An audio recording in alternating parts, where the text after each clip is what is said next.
Olá, meu nome é Rodrigo, eu sou psicólogo e vou retomar aqui a leitura deste livro da Viviane Mosé, A Espécie que Sabe, do Homo Sapiens, a Crise da Razão. Vamos entrar agora na segunda parte, que fala a respeito do primeiro modelo ocidental do pensamento, a mitologia grega. Vamos entrar então na mitologia grega, né? Agora, por que estudar a psicologia grega? Por que diabos um psicólogo está falando sobre mitologia grega, né? Bom, eu acho que conforme a gente for lendo aqui, a gente vai entender a importância da gente compreender a importância da mitologia grega na formação do pensamento da humanidade, né? Então vamos lá. O primeiro capítulo é bem curtinho, um esboço do mundo. Tem uma citação aqui do Albin Lenski, do livro A Tragédia Grega, citando Jean Anouilh. Na verdade é Jean Anouilh a citação, né? O homem, em seu trágico destino, não pode fazer outra coisa senão gritar. Não se lamentar nem se queixar, mas gritar, a plenos pulmões, aquilo que nunca foi dito, aquilo que antes talvez nem soubesse, e para nada, somente para dizê-lo a si mesmo, para ensinar a si mesmo. Aqui a gente pode pensar esse grito, né, somente para dizê-lo a si mesmo, somente para ensinar a si mesmo. Não só o grito, mas a palavra, o discurso, né, o que a pessoa vem aqui fazer no consultório, na sessão de terapia, se não se escutar, se não aprender sobre si, se não ensinar a si mesmo, né? Seja no grito simbólico, seja no grito real, e aqui na palavra, se escutar, né?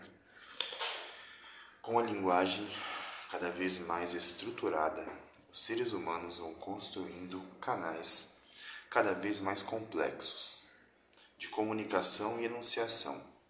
O desenvolvimento da linguagem é também a ampliação do sistema cognitivo. Lógico, conforme a gente vai ampliando nossa linguagem, nossos conceitos, vai se ampliando também nossa capacidade cognitiva para entender sistemas mais complexos, mais abstratos, né? Surgem os mitos, unidades de sentido complexas, que buscam mais do que relatar, reter uma determinada parcela da realidade, fixá-la.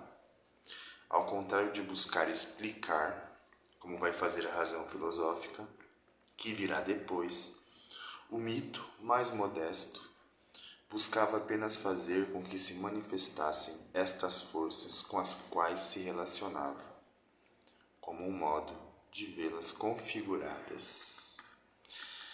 Pois é, o mito aqui ele serve para de alguma forma, como diz aqui, fixar, reter uma parcela da realidade, né? Realidade tão complexa, relações tão complexas, milhares de sentimentos, né? De alguma forma, o humano ele vai tentando fixar, reter isso, né? Para melhor compreender também. Assim também fazia o ser humano primitivo há 30 mil anos, desenhando nas paredes das cavernas a caça, a guerra, o sexo. Fixava o mundo como uma forma de obter algum poder sobre ele. É esse gesto, a pintura nas cavernas, que dará nascimento à linguagem escrita. Você vai ver que o humano, né, nós, conforme vai passando o tempo, vai criando vários tipos de ferramentas para poder deixar sua marca no mundo, mas não só. Também, de alguma forma, lidar com tudo isso que a gente tem dentro da gente, tudo isso que a gente tem na cultura, né? Mito pode ser qualquer história narrada, diz Bruno Snell, mas o mito não se limita àquilo que narra. O que faz é esboçar uma imagem, um símbolo, para se referir a uma realidade muito mais complexa, impossível de ser explicada. Veja a importância da função do mito aqui, né? Aqui se tem a consciência de que estamos falando de realidades impossíveis de serem explicadas, né? Um contraponto à ideia de verdade, né? Uma explicação, tudo tem uma explicação, né? Por isso, está sempre sujeito a múltiplas interpretações. É possível que mesmo os próprios poetas vissem a lenda como um meio de expressão que ajudava a entender o mistério da vida mais do que a revelação de como as coisas realmente são. A poesia brinca com isso, né? Uma brincadeira séria, aliás. Tem até um texto do Freud, que já fiz um videozinho aqui, O Poeta e o Fantasiar, né? A importância da fantasia, do símbolos, né? Pra gente lidar com tudo isso que a gente é. Mas o provável é que tenha surgido de um psiquismo que ainda não distinguia o que via do que imaginava ou intuía. Importante que esse ponto. É provável que tenha surgido de um psiquismo, pensando no humano lá atrás, né? Que ainda não conseguia distinguir o que imaginava e o que tinha como intuição, né? O mito é um modo de significação, uma forma, um modelo interpretativo, uma maneira de ler o mundo. Vinculado à arte, o mito termina por ser capaz de acessar uma parcela contraditória, exuberante do pensamento humano. Por isso se mantém vivo, mesmo depois do nascimento da razão ocidental. As primeiras aparições do mito, segundo Cassirer, caracterizam-se pela criação dos deuses momentâneos, que não personificam forças da natureza nem características humanas, apenas manifestam forças que não chegam a se configurar como um mito propriamente dito. E desaparecem tão rápido quanto surgiam. Olha como era fugaz, né? Ainda tinha uma construção. Talvez o humano ainda estava tentando significar, simbolizar, né? Não tinha retido ainda. Os gregos chamavam essas forças momentâneas de daimon. Daimon, D-A-I-M-O-N. Não é demon não, hein? E mantiveram essa ideia mesmo depois de configurada sua complexa mitologia. Nesses deuses imediatos, o fenômeno é endeusado, sem que intervenha nenhum conceito genérico. Aqui parece que é muito baseado no fenômeno, né, no acontecimento ali. Ainda restritos a determinados setores, expressam mais um certo fazer do que um certo ser. Olha só como está embasado aí na ideia de fenômeno, esse imediatismo, né? Já os deuses pessoais, personificados, ganham autonomia, ganham carne e corpo, ganham nome e são capazes de agir, de se alegrar e de sofrer, como uma criatura humana, né? Vocês já devem ter visto aí nos filmes, né? Enfim, como os deuses são errantes, né? São errantes, não são criaturas superiores, puras. Eles sofrem, se alegram, têm raiva, como uma criatura humana. Daí você vê como o humano, ele cria os deuses para falar de si, né? Na medida em que o atuar próprio do humano se estende a uma esfera cada vez mais ampla, o mundo místico e linguístico atinge uma organização cada vez maior, uma articulação ainda mais definida. A mitologia grega é um conjunto de histórias narradas, de relatos e lendas, surgidos na Grécia entre os séculos 9 a.C. e 3 d.C., aproximadamente. São as maiores fontes da mitologia grega. De um lado, Homero, né? Aqui 9 a 8 a.C., né? O período que ele viveu. Possível autor de 2 grandes poemas épicos, a Ilíada e a Odisseia. E Hesíodo, que escreveu a Teogonia, na qual relatava o nascimento dos deuses. De outro, as tragédias gregas, escritas principalmente por Ésquilo, Sófocles e Eurípides. Apesar do capítulo ser curto, né, mas aqui um longo parágrafo, eu acho que dá para ler. Eu ia parar, mas eu vou ler. Já encerro ele.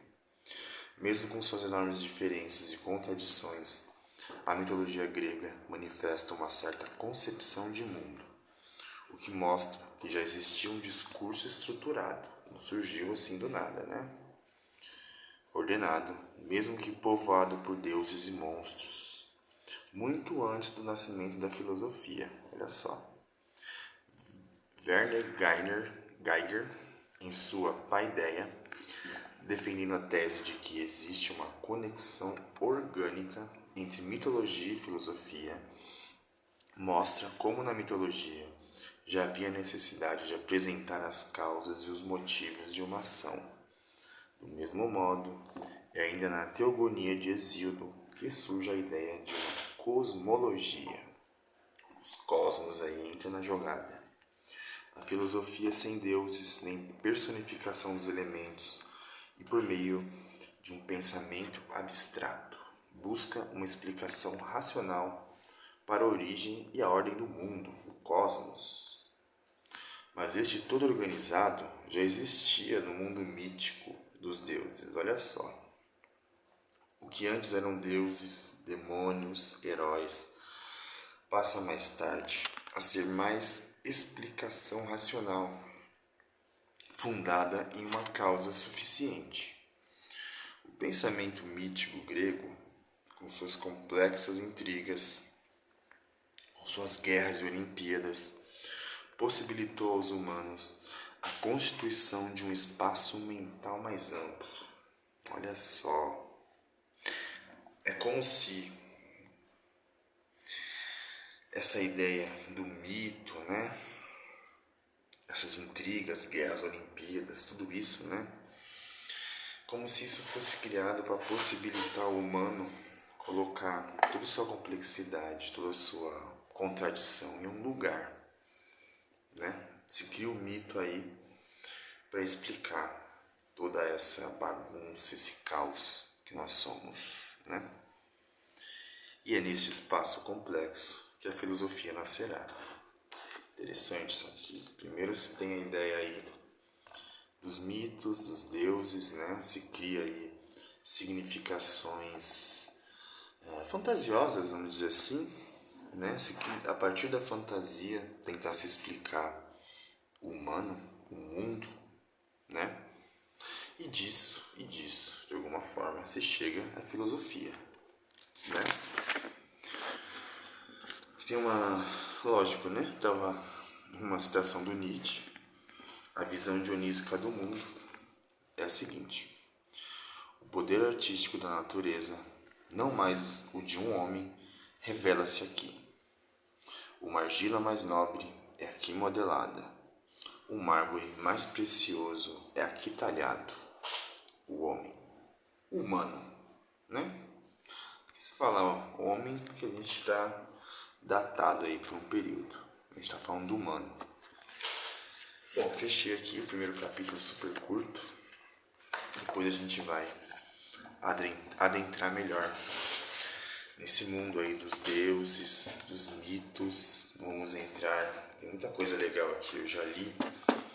Epopeia, tragédia, muita coisa, ó. Eu grifei tudo, porque tem muita coisa para grifar, não dá para não grifar, para não sublinhar, né? A gente vai falar sobre Dionísio, enfim, né? Enfim, é muito rico isso aqui. E logo mais a gente volta.